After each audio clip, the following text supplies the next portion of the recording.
In the beginning, it was just a kind of annoying tiredness, like the one you feel after a long day, but that doesn't go away even with a good night's sleep. I tried to ignore it, thought it was work stress, lack of vitamins, I don't know. We always come up with an excuse, right? Then, a strange thing started in my throat, a little pressure, as if there was something stuck there. It wasn't pain, but it bothered me a lot, especially when I swallowed.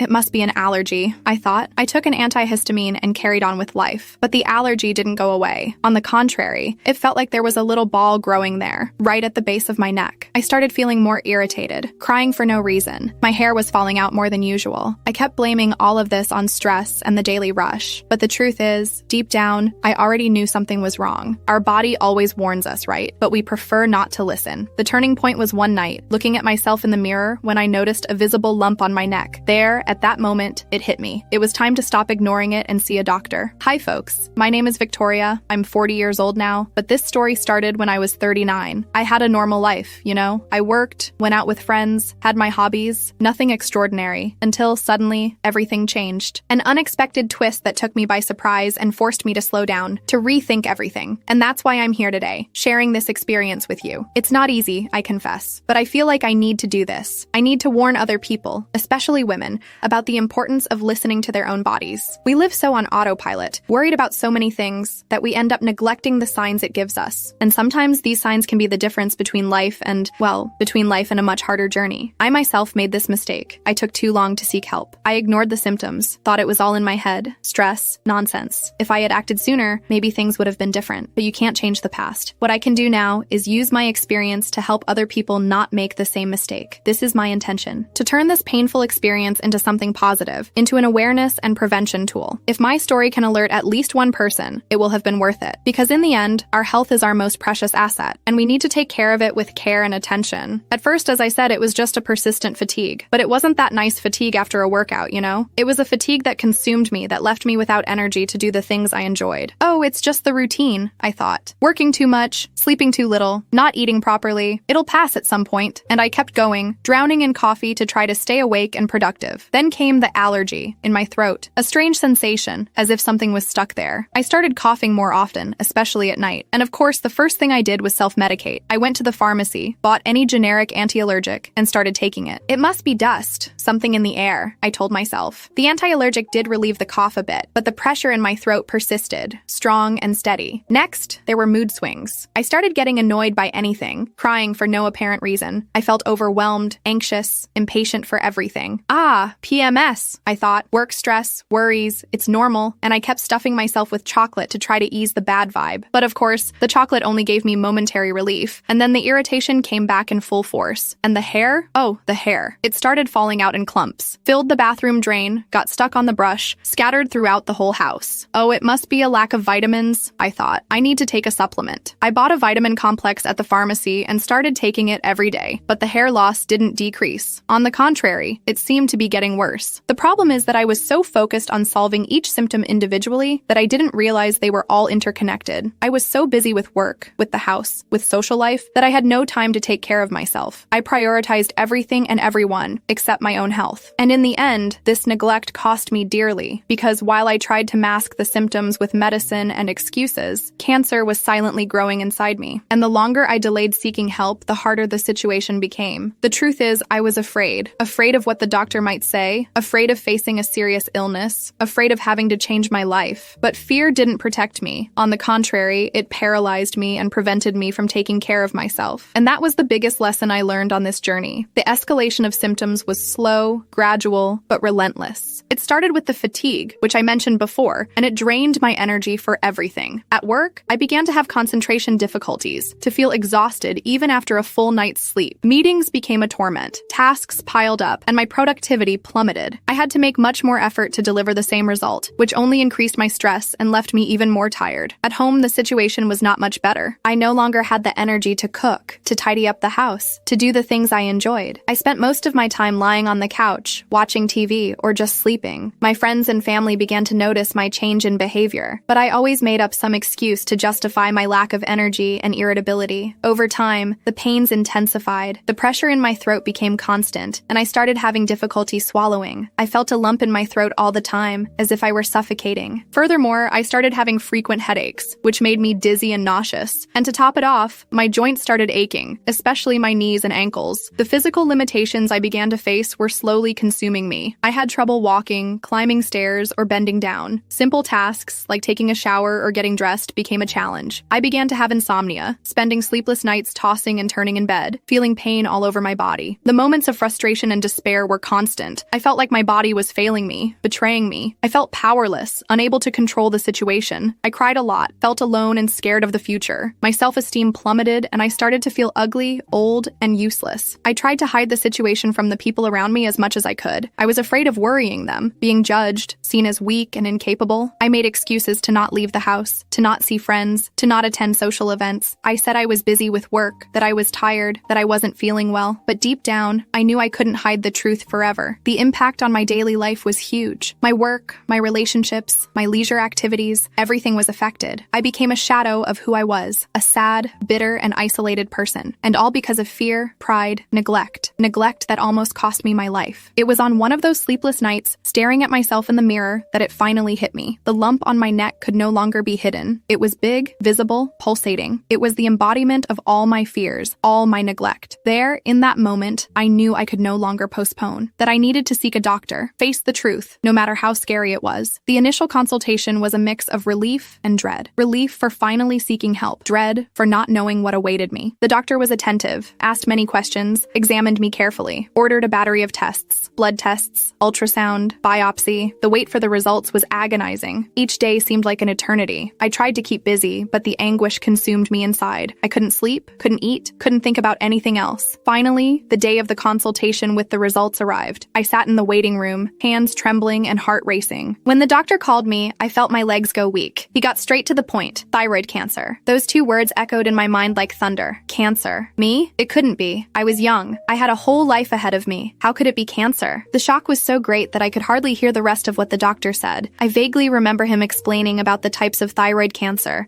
about the treatment options, about the chances of cure, but everything sounded like a distant, meaningless noise. I was in shock, paralyzed, unable to process the information. I left the office in a daze, stumbling. I sat on a bench in the park and cried. I cried compulsively, unable to stop. I cried for my health, for my life, for my future. I cried for everything I could lose. The feeling was that the world had collapsed on me, that I was lost, without direction. In the days that followed, my mind filled with doubts and questions. Why me? What had I done to deserve this? Was it my fault? Could I have avoided it? And now, what would happen to me? Was I going to die? The search for answers became incessant. I researched everything about thyroid cancer on the internet. I read scientific articles, patient stories, discussion forums. The more I researched, the more confused and scared I became. I needed help. I needed someone to guide me, to support me, to help me understand what was happening. It was then that I decided to seek professional help. I started therapy with a psychologist specialized in cancer patients. She helped me deal with the shock, organize my thoughts, and find strength to face the illness. I also sought support from my family and friends. I told them about my diagnosis, and I was surprised by the amount of love and solidarity I received. The support of my family, friends, and therapist was crucial for me to overcome the initial phase of treatment. They gave me strength to fight, not to give up, to believe in the cure. And gradually, I learned to live with the illness, to accept my new reality, and to move forward. The journey would be long and difficult, I knew, but I was willing to fight. I was willing to do whatever it takes to beat cancer and get my life back. The beginning of the treatment was like entering a dark and unknown maze. The first step was the surgery to remove the thyroid and some affected lymph nodes. I remember the anxiety in the waiting room, the coldness of the operating room, and the feeling of fragility upon waking up in the ICU. The pain was intense. My throat throbbed with every movement, and my voice was hoarse, almost inaudible. The recovery from the surgery was slow and painful. I had difficulty swallowing, breathing, sleeping. I needed help for everything: to shower, to dress myself, to eat. I felt dependent and powerless. But gradually, I regained my autonomy and adapted to my new reality. Shortly after, I started radioiodine therapy, a treatment with radioactive iodine to eliminate any cancer cells that might still be in my body. The isolation was the most difficult part. I was locked in a room for several days, unable to have any contact with anyone, not even my family. I felt like radioactive waste, dangerous and undesirable. The side effects of iodine therapy were devastating. I had nausea, vomiting, extreme fatigue, loss of appetite, dry mouth and eyes. I felt weak, debilitated, with no energy for anything. My skin became dry and sensitive, and my hair started to fall out in clumps. Losing my hair was one of the hardest moments. I felt like I was losing my femininity, my identity. I looked in the mirror and didn't recognize myself. I had to shave my head, which left me even more depressed. But over time, I learned to accept my new image and to value other qualities that I had. Hospitalizations became frequent. I had pain crises, infections, allergic reactions to medications. Each hospitalization was a cold shower, a constant reminder of my fragility and vulnerability. But even in the hardest moments, I never lost hope. The medical team was tireless in my treatment. The doctors, nurses, technicians, everyone treated me with great care and professionalism. They explained everything to me about the disease, guided me on treatments, provided me with emotional support, and helped me overcome my fears. My family and friends were my safe haven. They visited me in the hospital, called me every day, sent me supportive messages. They accompanied me to medical appointments, helped me with household tasks, distracted me during boring moments. Without them, I wouldn't have been able to make it this far. There were moments of discouragement, of revolt, of despair. I questioned why I had to go through all of that, why life was being so cruel to me. I even thought about giving up, about throwing it all away. But in those times, I remembered the people who loved me, my faith, my dreams, and I found the strength to move forward. The illness imposed many limitations on me. I had to abandon my work, my social life, my hobbies. I became a more introspective person, more homely, more dependent. But I also learned to appreciate the little things in life, to enjoy each moment, to be more grateful for what I had. The treatment was long and hard, but it was worth it. Today, I am cured of thyroid cancer. I thank God, my family, my friends, and the medical team for helping me win this battle. My journey was difficult, but it taught me many important things. I learned to be stronger, more resilient, braver. I learned to love life and value my health. And I learned that even in the darkest moments, there is always a light at the end of the tunnel, and that light is called hope. One of the things that scared me the most at the beginning of my cancer journey was the confusion between terminal illness and palliative care. It seemed like they were synonymous, that entering palliative care meant giving up on life. But over time, I learned that this is a completely mistaken idea. In fact, palliative care is an approach aimed at improving the quality of life of patients and their families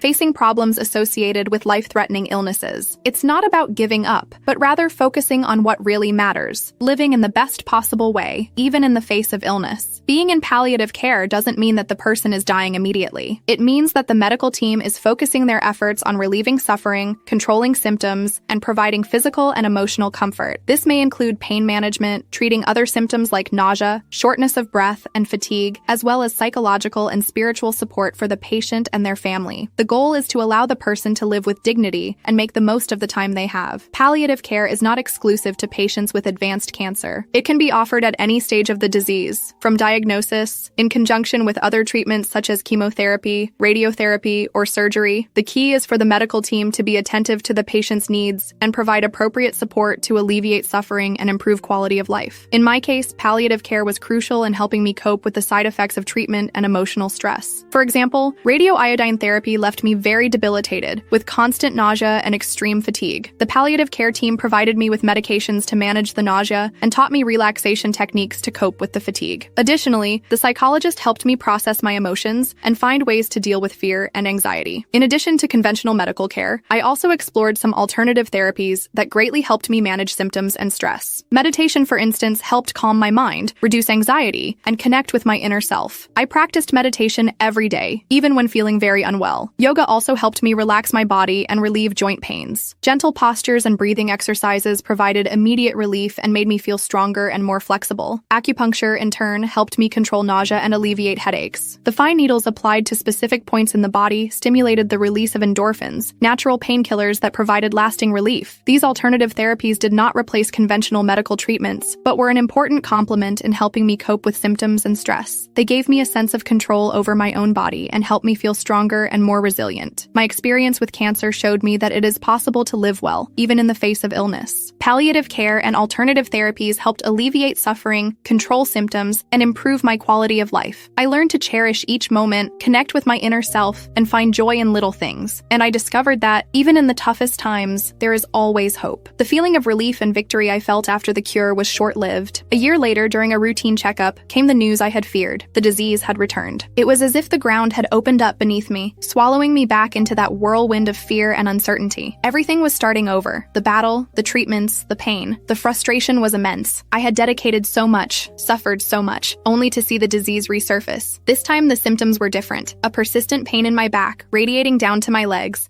and an extreme fatigue that wouldn't go away even with rest. I started having trouble breathing and a dry cough that bothered me day and night. Deep down, I knew something was not right. The test confirmed what I already suspected: metastasis. The cancer had spread to the lungs and bones. The news devastated me. The fear of death, which I had managed to control during the first treatment came back in full force. I felt powerless, at the mercy of the disease. The idea of not seeing my children grow up, of not fulfilling my dreams, haunted me every moment. I cried, I screamed, I rebelled. It wasn't fair. I didn't deserve to go through this again. But after the storm came the calm. I decided I wasn't going to give up. I was going to fight with all my might, for myself, for my children, for my family. I began to learn about treatment options, seek second opinions, connect with other patients going through the same situation. Psychological support has been crucial in this new stage. Therapy helps me deal with fear, anxiety, and sadness, process my emotions, and find the strength to move forward. Talking to other people who are going through the same experience also gives me comfort and hope. Faith has been another important pillar. Believing in something greater than myself, being sure that I am not alone, gives me peace and helps me face challenges with more serenity. Prayer, meditation, and reading inspiring texts strengthen and renew me every day. I have decided that I will not let the illness define me. I will not let fear and anguish consume me. I will focus on living in the present, enjoying every moment with the people I love, doing things that bring me joy. I will continue working, traveling, learning, loving. I will live intensely, as if each day were the last. I know the journey will be long and difficult, but I am willing to face it. I have faith in healing, in science, in my inner strength, and above all, I have hope. I believe that even in the face of adversity, it is possible to find meaning in life and be happy, and that is what I seek every day. I know I am not alone in this fight. Thousands of people around the world face cancer every day, and I want my story to inspire them. I want to show that it is possible to live with dignity, with joy, and with hope, even in the face of illness. I want them to know that they are not alone and that there are always reasons to fight. Life is a precious gift, and we must make the most of it in all its moments, good and bad. And that is what I intend to do. Live intensely, love deeply, and fight bravely until the end. The rediscovery of life, I can say, was the greatest gift that this journey brought me. Before, I lived on autopilot, worried about the future, anxious about goals, always chasing something that seemed out of reach. Illness forced me to stop, to take a deep breath, to look around and see the beauty in simple things. I learned to live in the present, to cherish each moment as if it were unique, because in fact, it is. My favorite activities gained a new meaning. A simple walk in the park, which used to be just a form of exercise, became a complete sensory experience. Observing the colors of the flowers, smelling the wet earth, listening to the birds singing, all of this fills me with joy and gratitude. Cooking, which used to be an obligation, turned into an act of love. Preparing a meal for the people I love, with fresh and colorful ingredients, is a way to express my affection and celebrate life. Reading a book, which used to be a pastime, became a way to travel to other worlds, to experience new cultures, and to learn new things. My moments of joy are now more intense, truer, more connected to my essence. The little things that bring me happiness are the most valuable. A tight hug from my children, a sincere smile from my husband, an animated conversation with my friends, a sunny day at the beach, a starry night in the countryside. I learned to appreciate every detail, to savor every moment, to find beauty in everything around me. Illness taught me to prioritize what really matters: relationships, feelings, values. I learned to say I love you more often,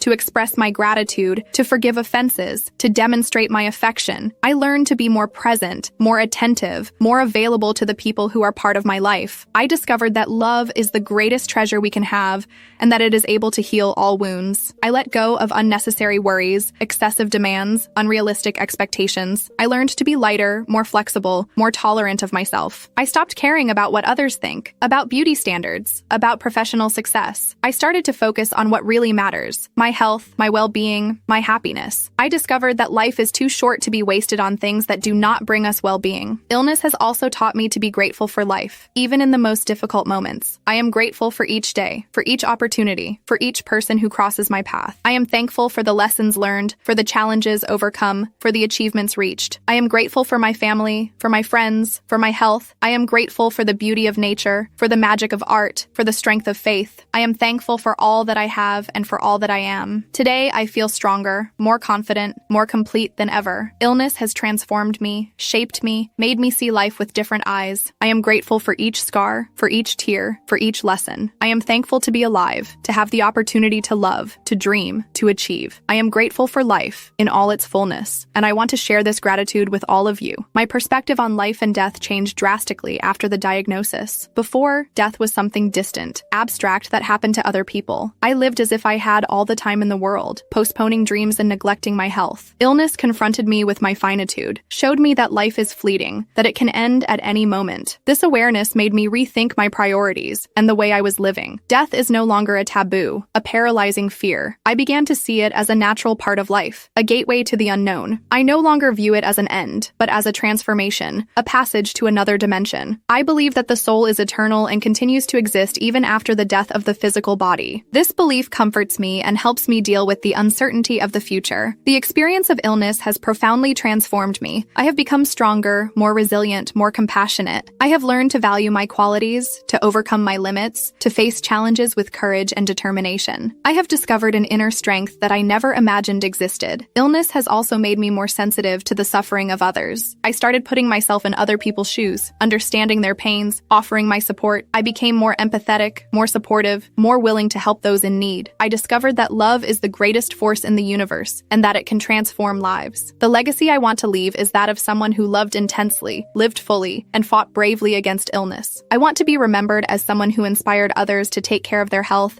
pursue their dreams, and live with joy and purpose. I want my story to serve as an example that it is possible to overcome obstacles, find meaning in life, and be happy, even in the face of adversity. I believe that health is our most precious asset, and that we should take care of it with care and attention. Prevention is crucial to avoid serious illnesses, such as cancer. It is important to undergo routine exams, adopt healthy habits, such as a balanced diet and regular exercise, and avoid tobacco and alcohol consumption. The message I want to leave for those facing similar challenges is, do not lose hope. Believe in healing, in science, in your inner strength. Seek medical, psychological, and spiritual support. Connect with others going through the same situation. Do not isolate yourselves. Do not surrender to sadness and despair. Remember that you are not alone. Thousands of people around the world face similar challenges every day, and you are capable of overcoming this trial. Be strong, be courageous, be resilient. Believe in yourselves and in your ability to succeed. Life is a precious gift and deserves to be lived intensely in all its moments, good and bad. Seize each day, each opportunity, each encounter. Love, laugh, dream, achieve. Be grateful for everything you have and for everything you are. And never forget that hope is the last to die. If there is one lesson that I want you to take from all this story is, listen to your body. It speaks, it warns, it gives signs. Do not ignore it. That persistent tiredness, that little pain that doesn't go away, that sudden mood change, all of this can be a warning sign. Do not be afraid to seek a doctor, to have tests done, to investigate. Early diagnosis can make all the difference between a long and healthy life and a tough fight against a serious illness. Prevention is the key to avoiding many health problems. And if by chance you receive a difficult diagnosis, like mine, do not despair. Believe in science, in doctors, in treatments, but above all, believe in yourselves. Find the inner strength that resides in each of us. Cultivate faith, hope, joy. Surround yourselves with people who love you, who support you, who give you strength to move forward. Do not isolate yourselves. Do not give in to sadness. Life is too precious a gift to be wasted. If I could give one final piece of advice, based on my personal experience, it would be, embrace life with all your might. Live each moment intensely, as if it were the last. Love deeply. Forgive without hesitation. Smile with your heart. Do not let the illness define who you are. Be grateful for everything you have, for everything you are. And always remember, you are not alone on this journey. My heart is filled with love and gratitude for each one of you who took the time to listen to my story. I hope it has served as inspiration, warning, solace. I believe in the power of life, in the human being's ability to overcome, and in the transformative power of love. Value every moment, every smile, every hug. Life is a miracle, and each of us has the power to make it even more beautiful. Thank you very much.